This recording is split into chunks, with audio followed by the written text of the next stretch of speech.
Hello dear students, आज हम लोग फिर से क्लास 12th का ये 5वां वीडियोस लेके आए हैं आप लोगों के लिए। इस वीडियो में हम बात करेंगे आपसे इलेक्ट्रोस्टैटिक इंडक्शन के बारे में, अर्थात स्थिर वैद्युत प्रेरण के बारे में बातचीत करेंगे। और लगे हाथ हम और भी इसके बारे में बातचीत करेंगे और चीज़ों के बारे में बात करेंगे, जैसे कि स्थिर वैद्युत आवेशन की कितनी विधियां हमारे पास होती हैं। वो 3 विधियां हैं, चालन द्वारा आवेशन, घर्षण द्वारा आवेशन और प्रेरण द्वारा आवेशन।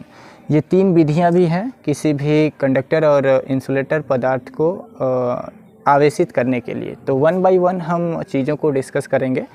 तो आज का सेशन स्टार्ट करते हैं, आइए देखते हैं। तो क्लास 12th लेसन 1 है आपका, इलेक्ट्रिक चार्ज।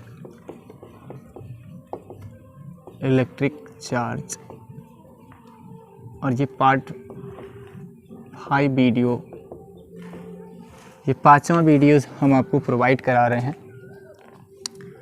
जिसके अंतर्गत हम आज आपसे डिस्कस करेंगे स्थिर वैद्युत प्रेरण के बारे में। स्थिर वैद्युत प्रेरण, इलेक्ट्रोस्टैटिक इंडक्शन। इलेक्ट्रोस्टैटिक इंडक्शन ये क्या होता है, इसके बारे में सबसे पहले हम आपको बताने की कोशिश करेंगे। तो सबसे पहले हम आपको यहाँ पे एक डाउट थोड़ा सा क्लियर करना चाहते हैं कि स्थिर वैद्युत प्रेरण और एक होता है स्थिर चुंबकीय प्रेरण, यानी एक होता है इलेक्ट्रोस्टैटिक इंडक्शन, एक होता है मैग्नेटिक इंडक्शन।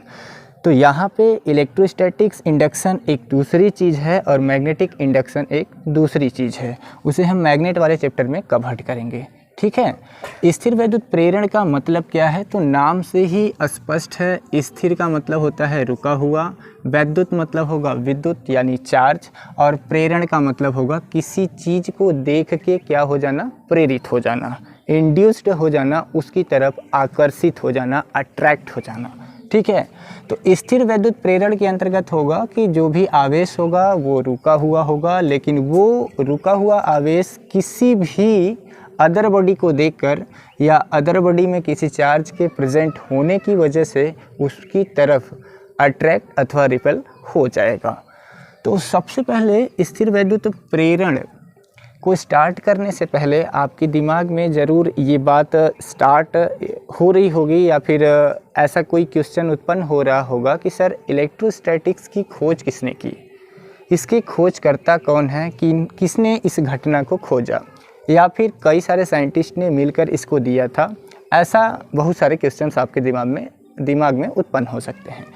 तो हम आपको बता दें कि सबसे पहले इसमें हम जो पहले पॉइंट्स आपसे बात करना चाहते हैं वो ये कि स्थिर वैद्युत प्रेरण की खोज किसने किया। स्थिर वैद्युत प्रेरण को कहीं कहीं प्रेरण भी लिख देता है, जिसका मतलब एक ही होता है। तो हम बताना चाहते हैं कि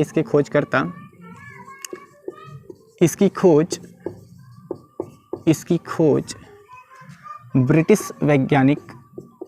ब्रिटिश मतलब अंग्रेज वैज्ञानिक, ब्रिटिश वैज्ञानिक जॉन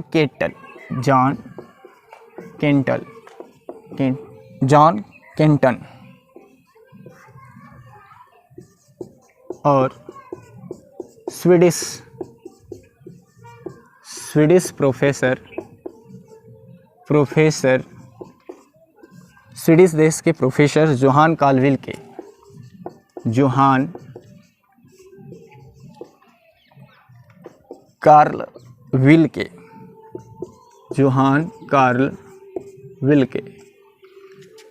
ने की।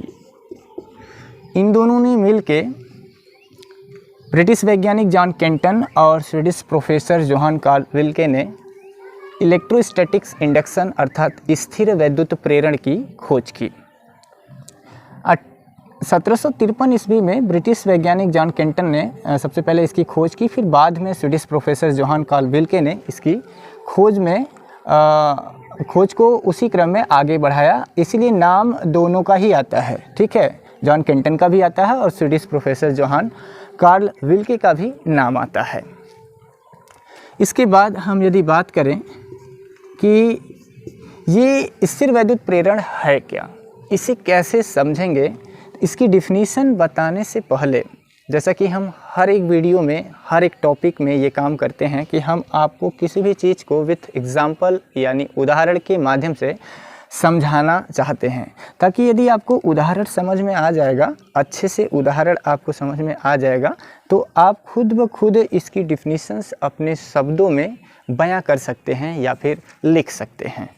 तो हम इस घटना को, स्थिर वैद्युत प्रेरण को समझाने के लिए एक सिंपल सा उदाहरण लेते हैं। तो आप मान लीजिएगा कोई कंडक्टर है आपके पास, ये कोई कंडक्टर है,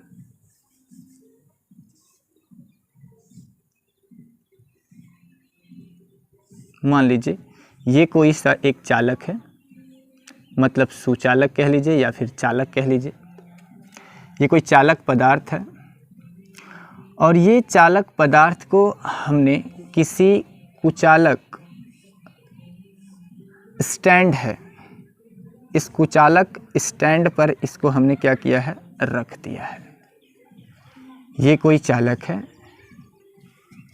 वो भी उदासीन है, ये उदासीन चालक है।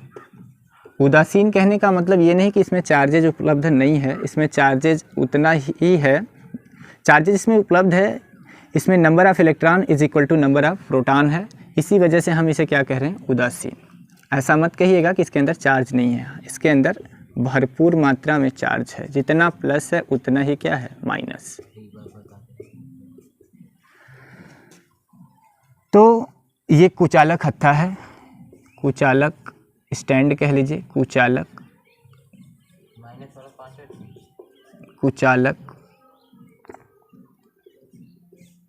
स्टैंड है। अब आप कहेंगे इसमें कुचालक स्टैंड क्यों लगाए हैं, तो उसके बारे में भी हम बात आपसे करेंगे कि कुचालक क्यों लगाया, यहाँ पे कंडक्टर यानी कोई चालक क्यों नहीं लगा दिया स्टैंड में, उसके बारे में बात अभी करेंगे। और एक हम लेके आते हैं कोई आवेशित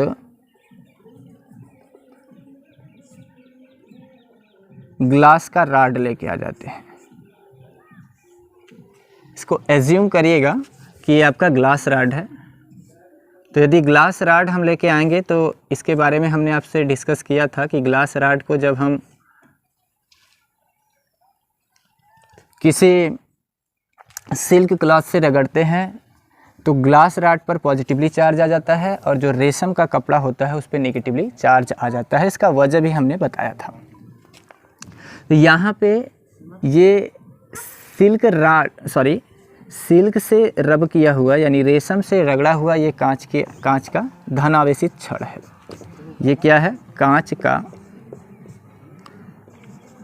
धनावेशित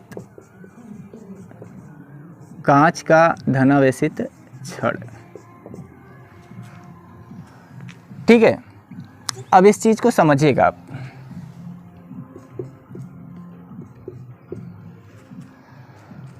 जब हम इस कांच की धनावेशित छड़ को इस उदासीन चालक के पास लेके आएंगे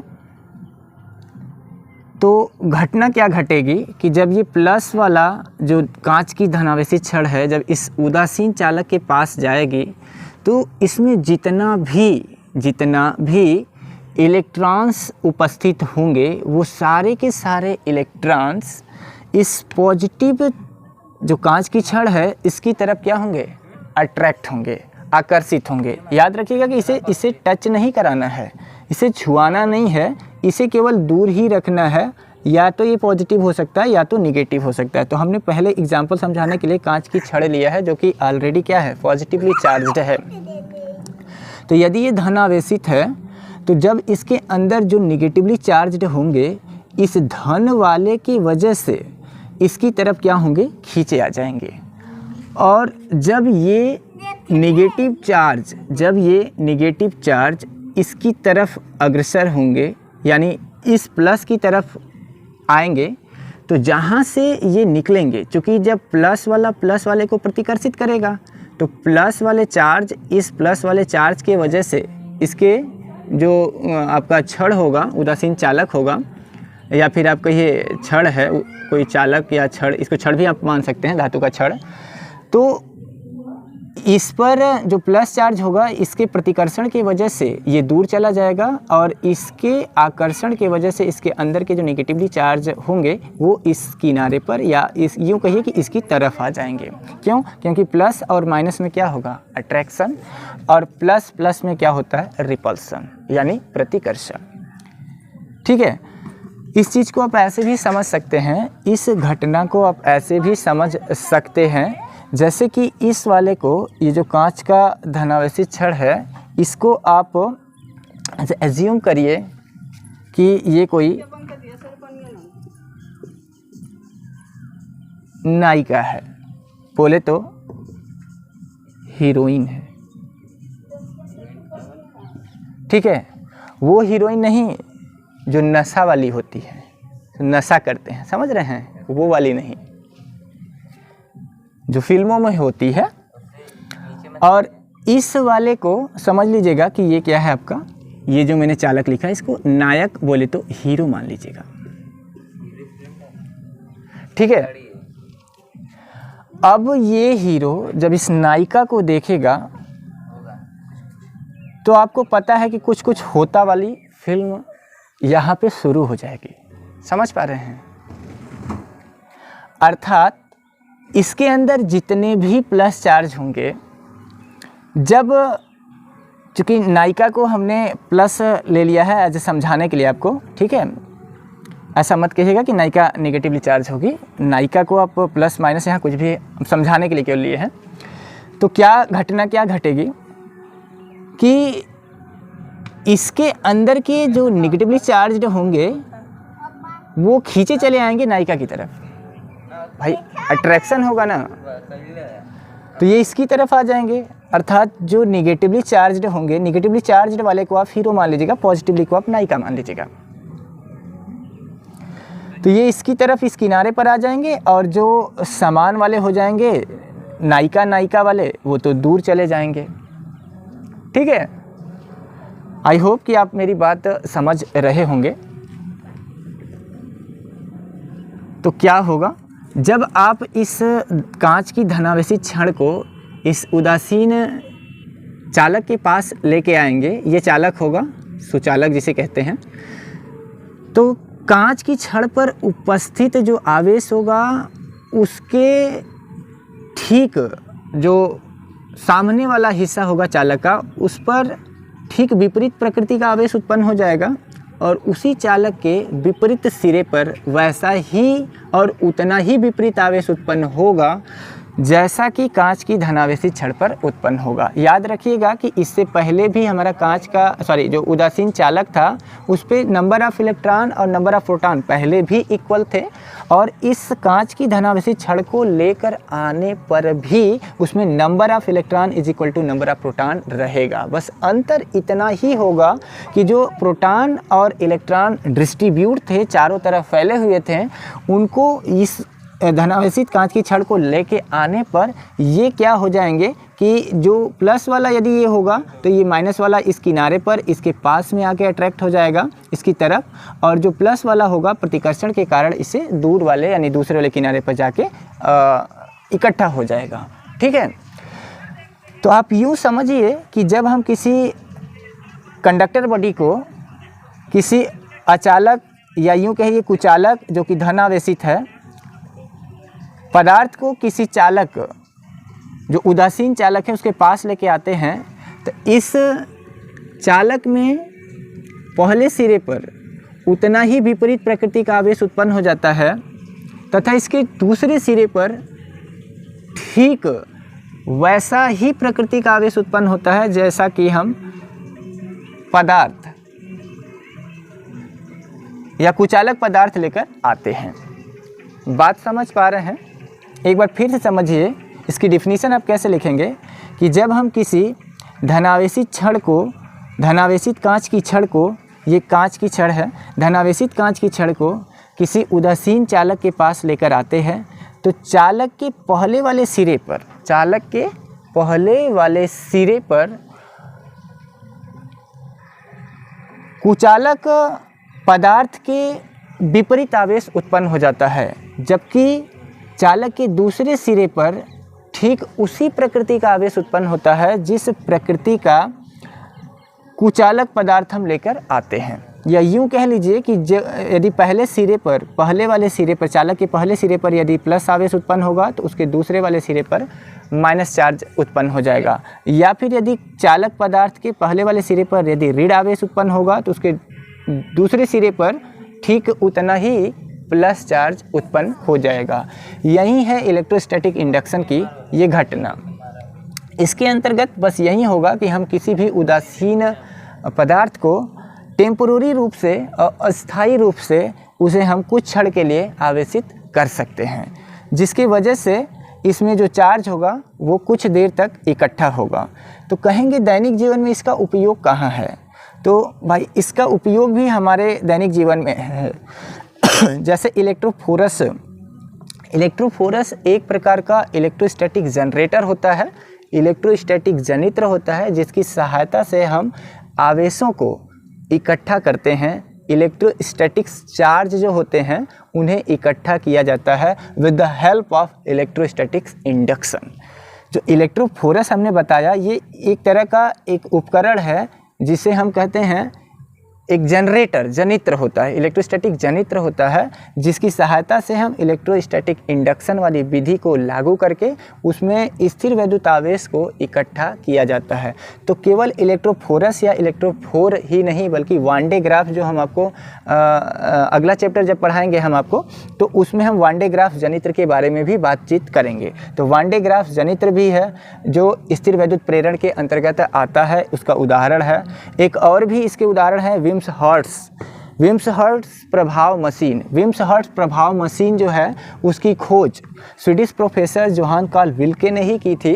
तो इन्हीं के नाम पर एक मशीन बनाई गई थी। विम्स हर्ट्ज एक दूसरे वैज्ञानिक थे और जो स्वीडिश प्रोफेसर जोहान कार्ल विल्के थे उन्होंने इलेक्ट्रोफोरस नाम की एक स्थिर वैद्युत प्रेरण की मशीन की खोज की थी।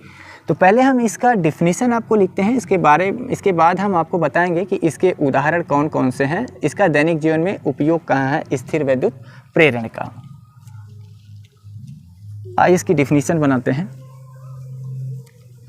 तो डिफिनीशन हम इसी को देखकर ही आपसे ये कहेंगे कि आप कोशिश करिए कि इसकी डिफिनीशन आप खुद ब खुद लिखिए अपने ही शब्दों में। कांच की ये धनावेशित छड़ है, कांच की धनावेशित छड़, ठीक है। तो इसको हम इरेज करते हैं ऊपर वाले हिस्से को और डिफिनीशन हम इसी चीज़ को देखकर लिखने के लिए आपसे कहूँगा। तो थर्ड पॉइंट में इसकी डिफिनीशन लिखते हैं। एक छोटी परिभाषा भी दूंगा और ये वाली परिभाषा भी अच्छी होगी, ठीक है। थोड़ी बड़ी तो होगी बट आप चाहो तो इसे देखकर अपने शब्दों में लिख सकते हो। कैसे? जब एक आवेशित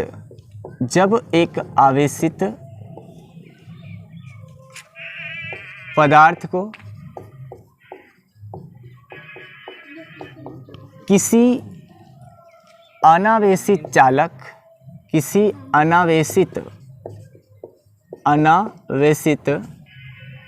अनावेशित का क्या मतलब है? उदासीन। अनावेशित का क्या मतलब है? उदासीन। अनावेशित पदार्थ के पास लाते हैं तो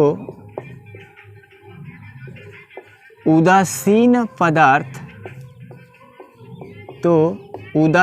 पदार्थ के पहले सिरे पर विपरीत प्रकृति का आवेश, पहले सिरे पर, यहाँ ध्यान से देखिए ना, इसको आप लेके आए हैं तो क्या है, ये विपरीत है कि नहीं, तो पहले सिरे पर विपरीत आवेश तथा दूसरे सिरे पर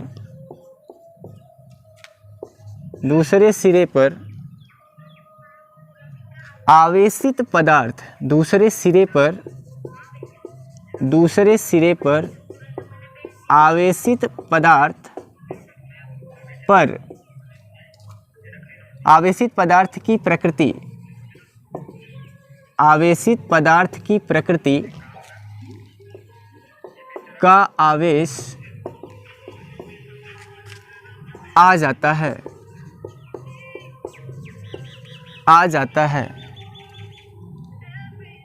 ठीक है। अब ये मत कहिएगा कि सर यहाँ अंदर जो चार्ज होगा क्या ये दोनों समान ही होगा। समान होने का मतलब उसकी मात्रा से हम बात कर रहे हैं, प्रकृति तो इनकी विपरीत होगी, लेकिन यदि यहाँ इस चालक के अंदर +4 कूलाम यदि आवेश होगा तो दूसरे वाले सिरे पर, एक सिरे पर यदि +4 कूलाम प्लस में है तो दूसरे वाले सिरे पर -4 कूलाम चार्ज ही रहेगा, क्योंकि इसको लेके आने से इसके अंदर कि जो चार्जों की प्रवृत्ति होगी, ऐसा नहीं होगा कि ये अब पूर्णतया ख़त्म हो जाएगा, इसके अंदर आवेश ख़त्म हो जाएंगे, निरावेशित हो जाएगा, नहीं, इसके अंदर अब भी चार्ज उतना ही उपस्थित रहेंगे जितना कि पहले थे।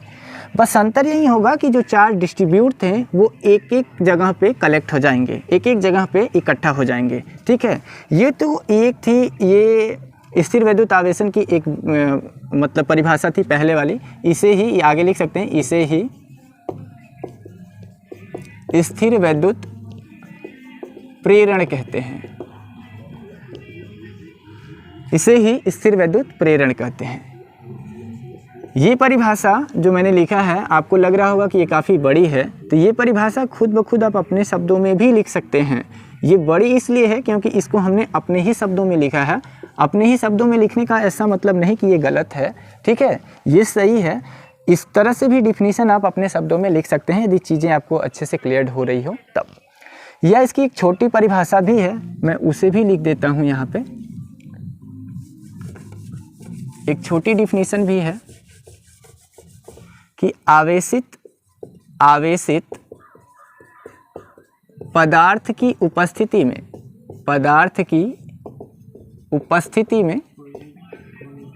आवेशित पदार्थ की उपस्थिति में किसी चालक में आवेशों के पुनर्वितरण की घटना, आवेशों के पुनर्वितरण की घटना को प्रेरण कहते हैं या स्थिर वैद्युत प्रेरण कहते हैं। कहेंगे क्या मतलब क्या है? हमने क्या किया था कि जो हमारे पास ये चालक था, जो सुचालक पदार्थ था, और ये जो मैंने ग्लास रॉड लेके आया था जो कि पॉजिटिवली चार्ज था और ये न्यूट्रल था, और इसे हमने किसी कुचालक हत्थे से कुचालक स्टैंड की मदद से लगा दिया था, धरती पर खड़ा कर दिया था। कुचालक इसलिए कि यदि ये आवेशित होता, यदि इसकी वजह से आवेशित होता तो सारे के सारे चार्ज ये अर्थ में चले जाते, जिसकी वजह से ये किसी भी चीज़ को अपनी तरफ अट्रैक्ट नहीं कर पाता। ठीक है, इसी वजह से हमने जो हत्था यहाँ पे लगाया है, स्टैंड लगाया है, वो कैसा है, वो कुचालक है। ठीक है, तो हमने इसकी परिभाषा को क्या लिखा, हमने कहा कि आवेशित पदार्थ की उपस्थिति में, ये आवेशित पदार्थ होगा, इसके प्रेजेंट में किसी भी चालक में आवेश के पुनर्वितरण, आवेश तो पहले से इसमें है, प्लस माइनस तो पहले से ना है जी, हम थोड़ा डाल रहे हैं इसमें, ये तो पहले से ही है। ऐसा थोड़ा कि ये उदासीन है तो इसके अंदर चार्ज नहीं है। हमने बार बार बताया कि उदासीन का मतलब होता है number of electron is equal to number of proton, अर्थात उसमें आवेश क्या है, प्रचुर मात्रा में उपस्थित है, बट अंतर यही है कि इलेक्ट्रॉनों की संख्या और प्रोटॉनों की संख्या बराबर है, जिस वजह से हम उसे क्या कह रहे हैं, कुचालक है वो, सॉरी, उसे हम कह रहे हैं कि वो जो है पदार्थ है जिसके अंदर प्रोटॉन और इलेक्ट्रॉनों की संख्या समान है, वो उदासीन है। तो जब हम इसको लेके आ रहे हैं तो आप यही तो देख रहे हो कि आवेश को ये फिर से क्या कर रहा है, वितरित कर रहा है। पहले भी तो बटा ही है आवेश, लेकिन इसको जब लेके आ रहे हैं तो आवेशों का फिर से क्या हो रहा है, वितरण ही तो हो रहा है। पुनर्वितरण का मतलब क्या है, फिर से बंटवारा। पुनः क्या किया जा रहा है, बंटवारा किया जा रहा है। किसका, आवेशों का। एक किनारे पर ऋण वाले, दूसरे किनारे पर धन वाले, तो आवेशों का फिर से क्या हो रहा है, वितरण हो रहा है। तो इसे भी क्या कहेंगे, इलेक्ट्रोस्टैटिक इंडक्शन ही कहेंगे, स्थिर वैद्युत प्रेरण भी कहेंगे।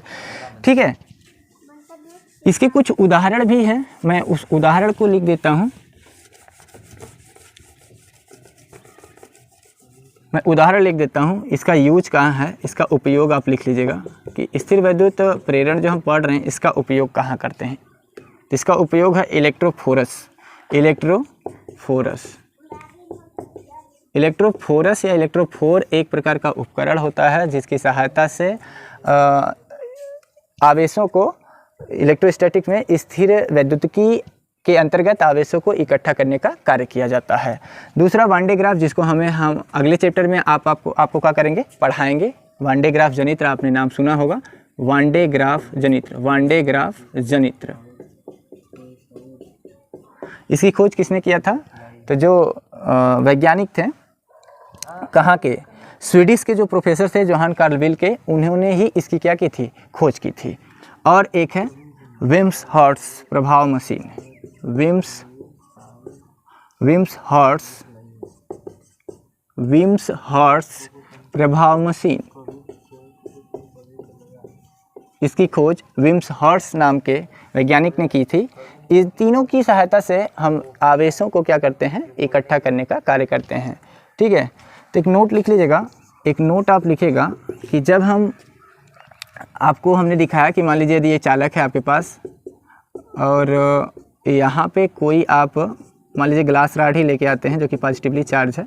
जब इसको लेके आते हैं तो इसकी वजह से इसके चार्ज एक किनारे पर ऋण और दूसरी किनारे पर क्या हो रहा है, प्लस वाला उत्पन्न हो रहा है। तो इस वाले में जिस पदार्थ को आप लेके आ रहे हो कुचालक पदार्थ के पास, इसमें जो आवेश उत्पन्न है, जो इसमें आवेश है पहले से, इसको कहेंगे हम प्रेरित। सॉरी, ये प्रेरित क्या कर रहा है, इसको प्रेरित कर रहा है। ये क्या कर रहा है, प्रेरित कर रहा है। तो इसके अंदर जो आवेश है इसको क्या बोलेंगे, प्रेरित आवेश। सॉरी, इसको प्रेरक आवेश कहेंगे, प्रेरक। इसको कहेंगे प्रेरक आवेश। और इसकी वजह से ये जो दोनों हैं, इसकी वजह से उत्पन्न हो रहे हैं या सेपरेट हो रहे हैं, तो इसको हम कहेंगे प्रेरित आवेश। इसको क्या कहेंगे, प्रेरित आवेश। प्रेरित आवेश किसकी वजह से प्रेरित हुए हैं, तो ये जो आप चालक लेके आए हो, जो धन आवेशित कांच का छड़ है, उसमें जो आवेश है उसको कहेंगे प्रेरक।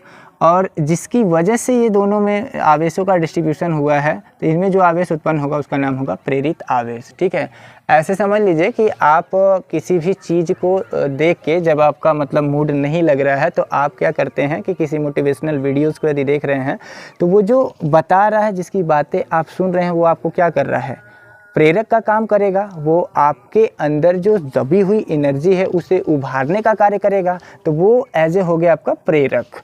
और उसकी वजह से प्रेरित कौन होगा, आप। तो आपको क्या बोला जाएगा, प्रेरित। आप क्या हो गए, प्रेरित। तो जो लेके आएगा उसको कहेंगे प्रेरक, और जिसमें जो प्लस माइनस आवेश जो डिस्ट्रीब्यूट हो रहा है उसको कहेंगे प्रेरित। समझ पा रहे हैं? अच्छा जी,